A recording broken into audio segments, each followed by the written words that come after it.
పితా పుత్ర పరిశుద్ధాత్మ నామమున ప్రభువునందు మిక్కిలి ప్రియమైన సహోదరి సహోదరులారా, ఈనాటి ధ్యానాంశం ప్రార్థన ద్వారా అద్భుతం. బలమైన శోధన, బలమైన ప్రార్థన, బలమైన దేవుడు, బలమైన విజయం.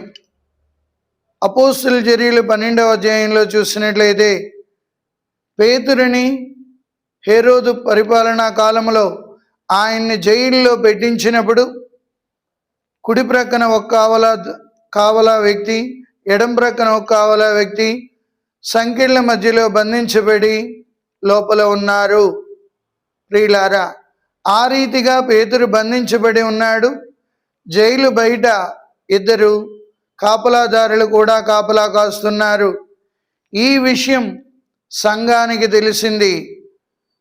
చాలాసార్లు దైవ సేవకులుగా మనం అనేక కష్టాలను ఇబ్బందులను ఎదుర్కొంటున్నప్పుడు దేవుడు నా రక్షణ కోట.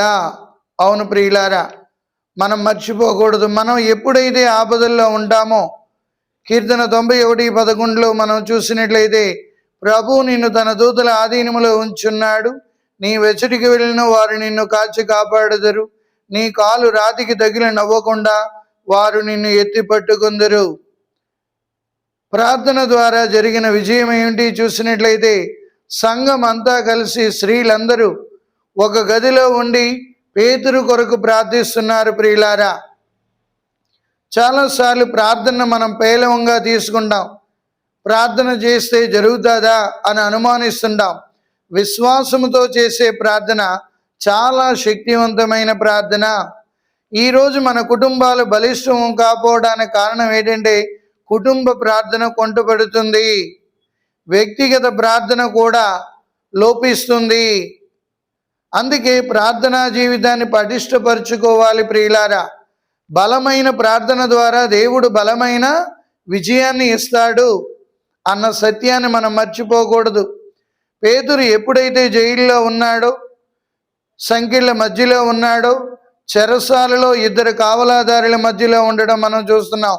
అపోస్తలుల చర్యలు 12వ అధ్యాయం. ఇదే సంఘటన అపోస్తలుల చర్యలు 16వ అధ్యాయము 25వ వచనంలో పౌలు శిలాసులు బంధించబడి చెరసాలలో ఉన్నారు. ఇక్కడ పేతురు చెరసాలలో కావలాదారుల మధ్యలో ఉన్నారు. సువార్త సేవకు సిలువ వేస్తున్న రోజులవి. ఆనాడైనా ఈనాడైనా సువార్తను ప్రకటిస్తే అడ్డుకునే రోజులు, సువార్తను చెప్పనివ్వకుండా అడ్డుపడే మనుషులు, సువార్తను వక్రీకరించే మనుషులు ఉన్నారు. కానీ దేవుని యొక్క బిడ్డలుగా మనం భయపడవలసిన పని లేదు. ఎందుకంటే బలవంతుడైన దేవుడు మన ఆశ్రయ దుర్గముగా ఉన్నాడు. అదే పేతురు యొక్క ధైర్యం. ప్రియులారా, ఎప్పుడైతే పేతురు గారు చెరసాలలో ఉన్నారో, సంకెళ్ళ మధ్యలో ఉన్నారో, కావలాదారుల మధ్యలో ఉన్నారో, దేవుని యొక్క దూత అక్కడ ప్రత్యక్షమై ఆ గదినంతా వెలుతురుమయం చేసింది. చెరసాల అనేది చీకటి, కానీ దేవుని యొక్క దూత ఏం చేస్తుందండి? చెరసాలనంతా వెలుగుమయం చేస్తుంది. దేవుడు పంపే దూతలు నీ జీవితంలో ఉన్న దుఃఖాన్ని పారద్రోలుతారు. దేవుడు పంపే దూతలు నీ జీవితంలో ఉన్న బాధని సంతోషంగా మార్చుతారు. దేవుడు పంపే దూతలు నీకు విడుదలనిస్తారు. ఇది ప్రార్థనలో ఉన్న గొప్ప శక్తి. ప్రియులారా, ఇదే మనం గుర్తించుకోవాలి. ఎప్పుడైతే పేతురుకి దేవుని యొక్క దూత అక్కడ ప్రత్యక్షమై ఉందో, లెమ్ము అని ఆయన్ని లేవనెత్తిందో, పేతురు సంకెళ్ళు ఊడి కిందన పడిపోయాయి. చెరసాల తెరవబడ్డది. చెరసాల బయటికి దేవదూత తీసుకుని వెళ్తుంది. చెరసాల తలుపులు తెరవబడ్డాయి. ప్రియులారా, దేవుని యొక్క దూతలు దేవుని యొక్క కార్యాలు చేస్తుంటారు. దైవ సేవకులకి తోడుగా ఉంటారన్న సత్యాన్ని మనం మర్చిపోకూడదు. ప్రతిరోజు దేవుని యొక్క దూత నీకు నాకు తోడుగా ఉంది. కానీ మనం ఎప్పుడు దేవుని దూతను అడగడం లేదు, దేవుని యొక్క దూతను ప్రార్థించడం లేదు. మన కావలి అయిన సన్మనస్కులను ఎప్పుడైతే మనం ప్రార్థిస్తుంటామో వారు మనకు ఎల్లప్పుడూ తోడై ఉంటారు. పుణ్యము చేయమని ప్రేరేపిస్తారు. పాపము నుండి మనల్ని తప్పిస్తుంటారు.